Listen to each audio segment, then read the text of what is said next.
touch on kan kalau di China literally bayi keluar dari perut ibunya langsung dijadiin atlet. Tapi kalau di Indonesia sistem pemerintahnya nggak bisa seperti itu.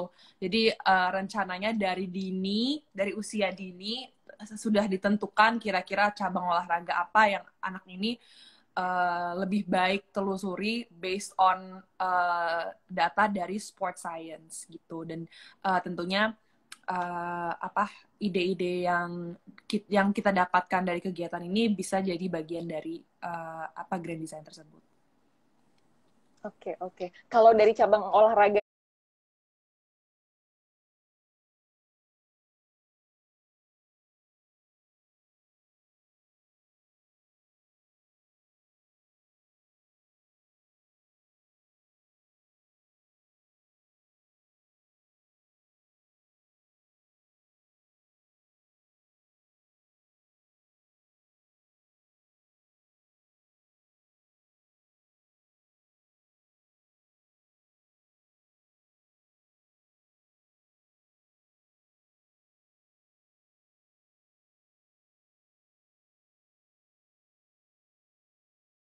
olahraga banyak ya. Kalau dari Kemenpora ada nggak kayak cabang-cabang olahraga yang diprioritaskan gitu atau difokuskan? Pokoknya olahraga-olahraga ini bukan artinya cabang olahraga yang lain nggak diperhatikan, tetapi cabur-cabur ini yang usually wins the most medals and is the most popular in Indonesia. Jadi lebih difokuskan untuk mencapai target Olimpiade 2032 karena rencananya Indonesia akan bidding untuk jadi host nation kan. Jadi maka dari itu benar-benar lebih diprioritaskan dibanding yang diprioritaskan. Oke, thank you banget. Saya akan mulai masuk ke questions ya. Jadi ada yang curhat nih. Dari kecil suka bulu tangkis tapi nggak terpikir gimana jadi atlet. Ortu juga nggak ngarahin, sekarang nyesel. Mau dengar komentar dari Jojo dong. Gimana Jo, menurut kamu Jo? Dari kecil suka bulu tangkis. Wah, ini justru kebalikan nih sama aku nih. Aku dari dulu tuh sebenarnya nggak pernah terpikir bisa jadi seorang atlet gitu. Itu tuh awalannya. Tapi kebalikan lagi, papa itu. Makanya di sini aku juga mungkin mau sharing tentang peran orang tua memang juga sangat penting sih di dalam masa depan anaknya juga gitu. Terlebih lagi ketika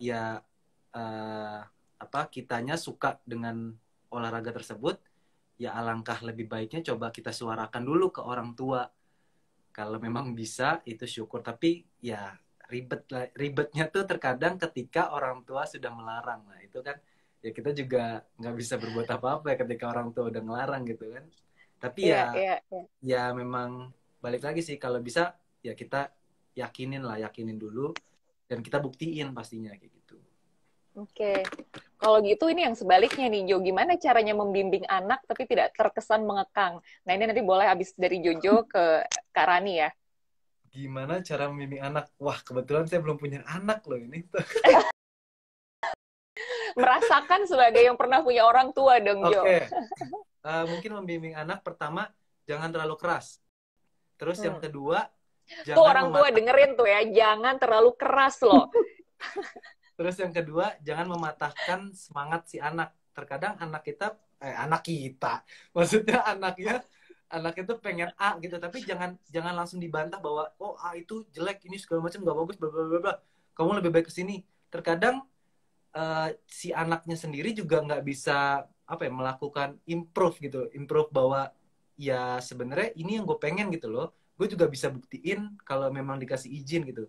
Nah, terkadang juga ketika orang tua mengarahkan langsung ke B misalnya, terkadang anaknya juga nggak terima gitu. Kadang buat apa sih? Gue nggak pengen ini, gue pengennya ini gitu. Nah, jadi itu mungkin yang saran kedua, jangan terlalu mematahkan semangat anak-anaknya itu. Oke. Thank you banget Jojo. Rani ada tambahan? Kebetulan anakku suka basket nih, Kak Ayu. Anakku suka basket, sementara aku suka lari. Jauh kan ya. Walaupun sebenarnya dulu waktu SMP, SMA aku pernah lah ikut basket, bahkan pernah ikut klub basket gitu SMP, SMA. Tapi ketika kuliah, kerja dan menikah ya cari yang slow pace ya, yang slow pace dengan lari atau yoga. Nah jadi agak gitu Kak. Ya tadi balik lagi kepada Jojo juga sama inline. Aku juga tapi lebih ke arah kenyamanan aja sih yang penting. Jadi biar dia nyaman dulu. Biarlah mereka mencari dulu olahraga mana. Cari olahraga jenis apapun yang mereka sukai sampai akhirnya mereka jatuh cinta, mereka nyaman, mereka ada passion, itu aja sih. Walaupun sebenarnya kadang-kadang saya suka tricky. Ini lari ini bagus juga loh buat performa kamu ketika kamu basket gitu ya. Di ujung-ujungnya dihubungkan ke situ. Jadinya lebih mereka supaya lebih nyaman aja sih Kayu. Aku boleh tambahan sedikit kali. Soalnya boleh dong Jo, gimana? Papa aku dia tuh atlet nasional bola dan basket. Dan itu juga berbeda jauh sama aku. Dan sepemikiran anak laki pasti ketika kecil dia tuh pengennya jadi pemain bola. Pasti. Semua tuh pasti suka main bola. Nah, aku tuh dulu suka main bola, tetapi ya balik lagi tidak mengarahkan ke sana dan aku dibebaskan. Jadi ya menurut aku lama-lama pas aku milih bulu tangkis, kok kayaknya emang aku suka di sini sama kayak tadi Karani bilang gitu ya, memang betul itu untuk ngasih kamu tuh jatuh cintanya ke olahraga yang mana sih gitu. Nah, tinggal kita pelan-pelan deh masuk, oh ini tambahan ini bagus loh buat kamu, tambahan ini bagus loh buat kamu kayak gitu. Oke, terima kasih. Wah, menarik banget nih. Jadi dari ngobrolin perempuan dan olahraga jadi belajar ilmu parenting sekalian ya. Parenting. Nah, sekarang ini pertanyaan selanjutnya kayaknya bisa buat Alia sama buat Jojo nih. Kak, cara jadi atlet tuh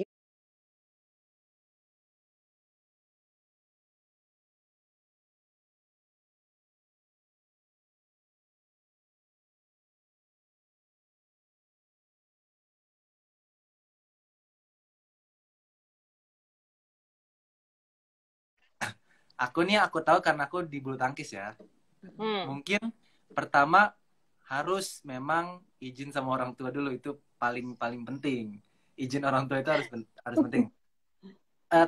Tips and trick kalau memang orang tua kalian nggak ngizinin tapi kalian masih pengen, cobalah rayu orang tua kalian gimana caranya, cari hatinya supaya bisa diizinin. Itu pertama.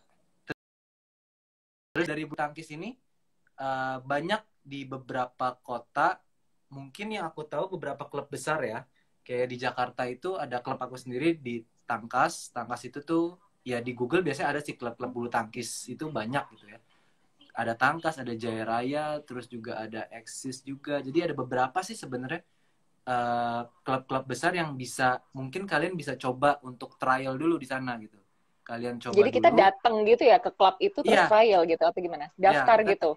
Kita datang, kita ada buat kayak janjian lah mungkin sama klub itu untuk trial dulu. Biasanya sih ada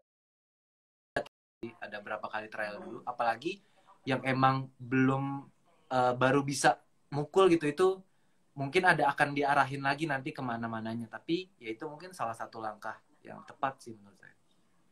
Oke, thank you. Nah, itu tadi jawabannya teman-teman. Jadi paling gampang atau mungkin yang paling paling visible gitu, coba bergabung atau trial dulu di klub-klub olahraga gitu ya, yang terdekat. Dan tadi misalnya ada yang bilang juga di kotaku nggak ada. Nah, barangkali di kotanya nggak ada untuk cabang olahraga bulu tangkis, tapi mungkin ada gitu untuk cabang olahraga lain. Jadi memang harus rajin-rajin cari informasi ya. Bisa di Google, bisa juga mungkin ke dinas olahraga setempat kali ya. Oke, ada pertanyaan lagi. Nah, ini deh, motivasi semangat bermain. Padahal namanya kita kalau main kadang-kadang lomba menang bisa kalah gitu ya. Ada saran nggak nih? Tadi juga ada pertanyaan yang serupa gitu, pengen jadi atlet tapi khawatir kalau pulang tangan kosong. Mana tadi ya? Oh ini. Dari kecil suka bulu tangkis, pengen masuk PB Jarum tapi takut pulang bawa tangan kosong. Ada saran nggak? Mungkin ini bisa jadi pertanyaan terakhir kita nih buat semua yang ada di sini. Mungkin ini ya, silakan Jo. Salah satu apa ya yang ditakutin banyak orang, terlebih lagi orang tua ya. Karena kita bisa bayangin nggak? Mungkin yang kalian lihat saat ini mungkin ada aku, ada mungkin teman aku, ada Anthony Ginting, mungkin yang baru-baru ini ada Gracia Polii dan Apriani Rahayu.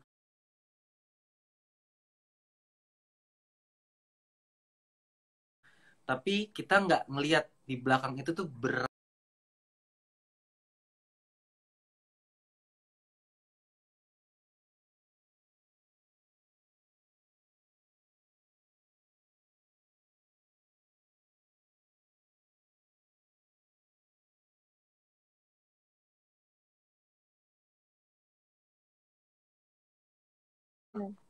Ya, bahkan sebelum ya. masuk ke tingkat nasional aja itu sudah gagal tuh banyak banget. Aku ngerasain itu juga, aku rasain.